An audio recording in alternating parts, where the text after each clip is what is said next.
Chapter 9, Surrounded by Morlocks. As I thought of Morlocks, I kept walking. It began to get very dark. It was hard to see the ground.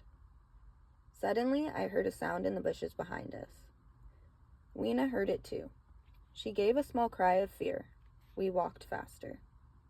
The sound followed us. I knew what it was, the Morlocks. We had been seen at the Green Palace. Now that the daylight was gone, they were coming after us. I saw soon that Weena couldn't keep up with me. My legs were much longer than hers, but I couldn't carry her. I had sticks under one arm and the iron club was in my other hand. I stopped and dropped the sticks. I knew what to do. Weena was scared. She wanted to keep going. I smiled and I said soft words to her. I wasn't afraid. I opened the jar of camphor and took out one lump. I put it on the pile of sticks. Then I put the jar back in my pocket. I took out a match and lit it. I dropped the match on the camphor. It burst into flames right away. Right behind us, I heard sounds in the bushes. The Morlocks were running away. Let them try to follow us now, I thought. I grabbed Weena's hand just in time. She had never seen a roaring fire before. She was about to put her hand in it. Maybe she thought it was a new toy. I pulled her away and we began walking again. I kept thinking about how sad this was. In this future age, half the people were cannibals and the other half didn't even know what fire was. We walked on for about half an hour, then I heard the sounds again.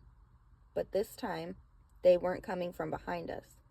Suddenly, I understood what was happening. What a fool I had been. The Morlocks weren't just behind us. They were all around us. They were making a big circle and closing in on us. I could have kicked myself. If Weena and I had stayed near the fire, we would have been safe.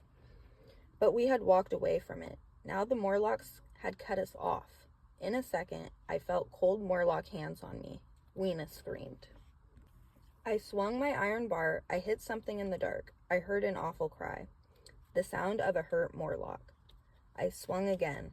I wanted to light a match, but I would have to let go of my club to do it. Weena screamed again. I called out her name. There was no answer.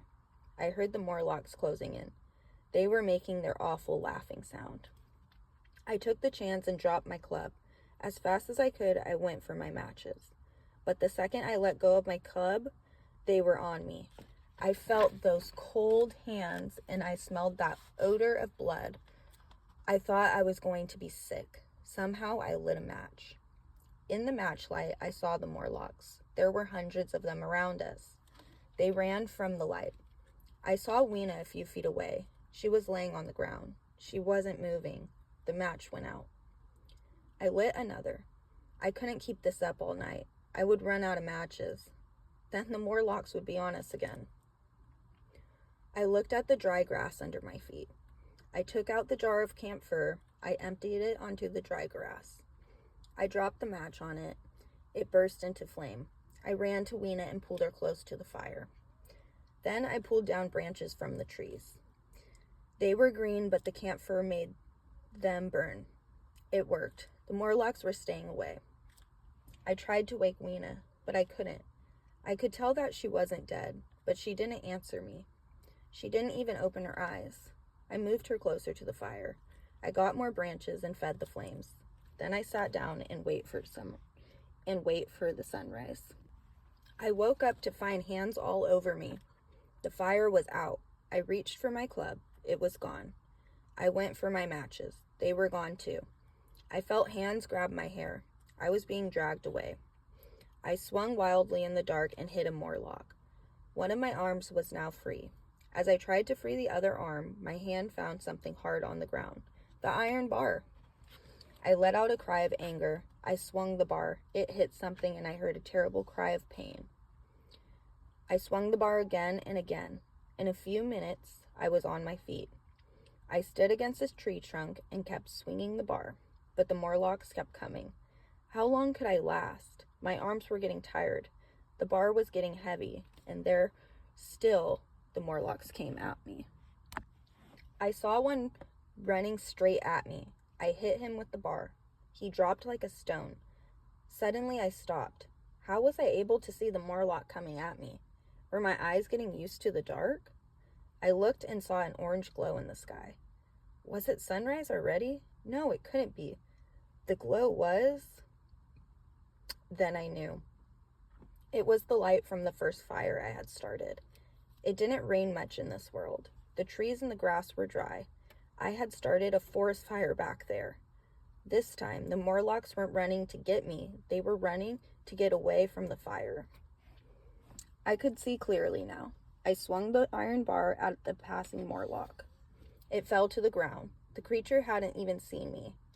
Even the dim light of the fire was too bright for the Morlocks. The light made them blind. I made my way to the top of a small hill. I looked down. The forest fire was getting bigger. It was being spread by the wind. It was forming a circle. The Morlocks were now cut off from the Green Palace. They were going crazy. I saw some of them run right into the fire. Morlocks were running and screaming all around me. I had to move fast or the flames would catch me too. I began running in the direction of the Eloy's home. I kept calling Weena's name. I looked all around. She was gone. The Morlocks had gotten her. The fire was getting closer and closer. I couldn't stay to look for Weena anymore. Fewer Morlocks were in my path now, but I killed any that I saw. They had taken little Weena. Soon there were no Morlocks. Half out of my mind, I ran on. The sun came up, and I still ran. Finally, I came to the land of the Eloi. I stopped at the spot where I had stopped my time machine. I could see the white sphinx. I fell down on the soft grass. I felt as if I could sleep forever. I woke up in the late afternoon. Among the Eloi, life went on as usual. No one cared that I had come back. Maybe they never knew I had gone. The Eloi played, sang, and danced. They still played in the string where I had saved Weena. Seeing the stream made my heart heavy. Weena was gone forever. One thing made me feel better. Weena probably felt no pain. She had passed out. She may have died in the fire, but many Morlocks had died too. I took the iron bar and walked toward the Sphinx. I put my hand in my pocket and took out the flowers I showed you. I felt like crying. But when I put the flowers back in my pocket, I felt something else in there. I still had a few loose matches.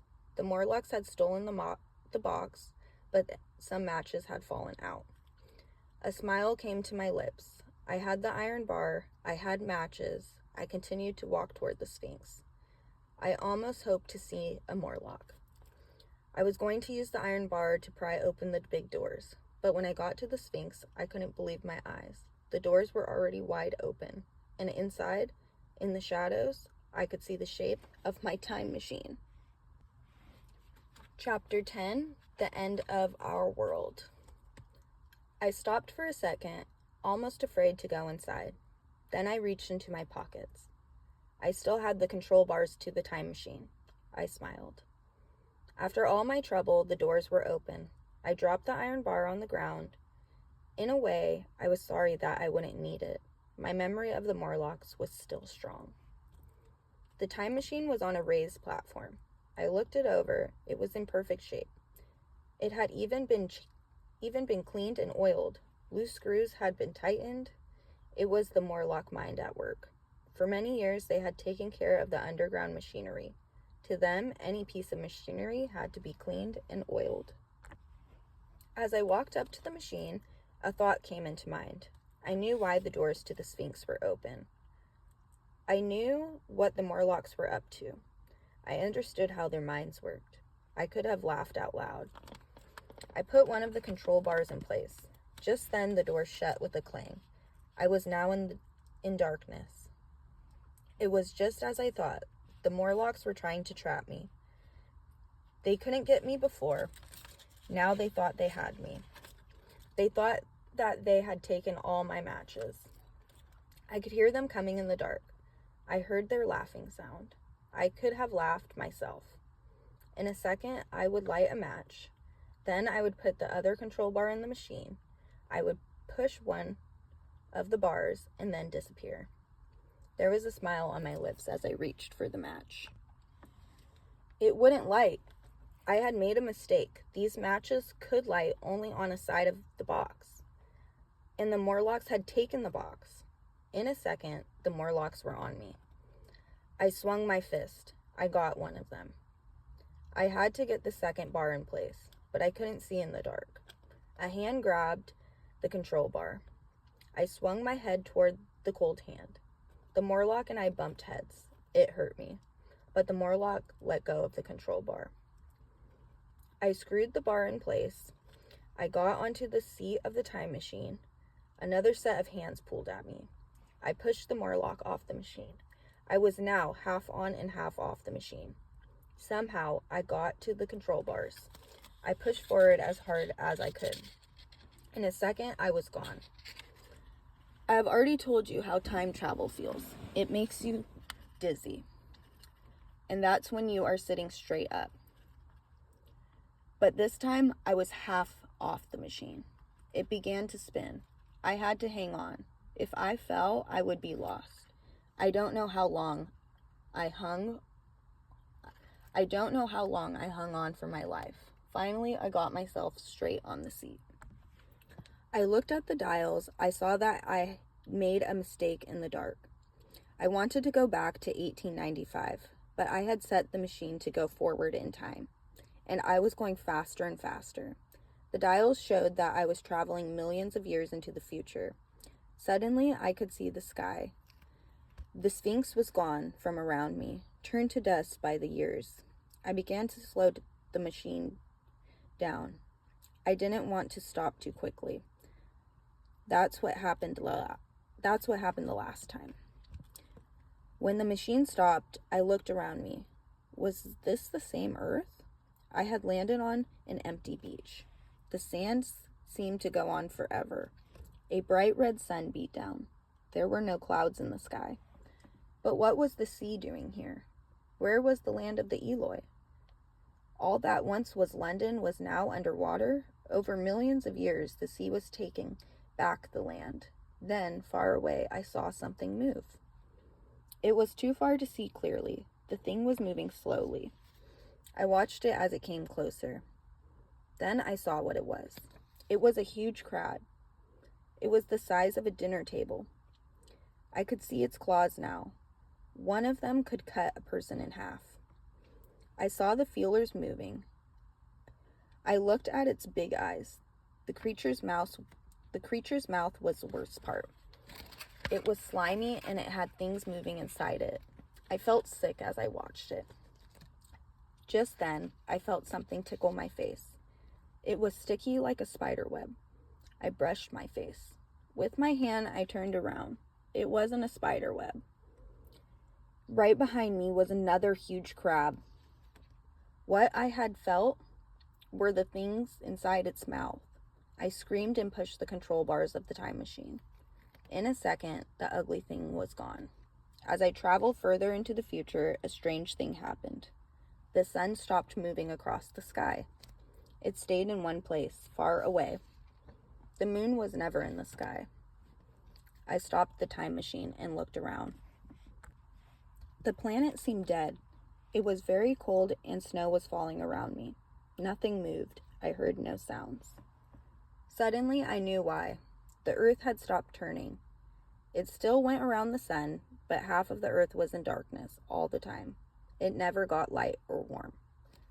This then was it, the end of it all. All of our dreams and our history were gone. The earth was a huge chunk of rock without life. Sadly, I set the controls of the time machine for the year 1895.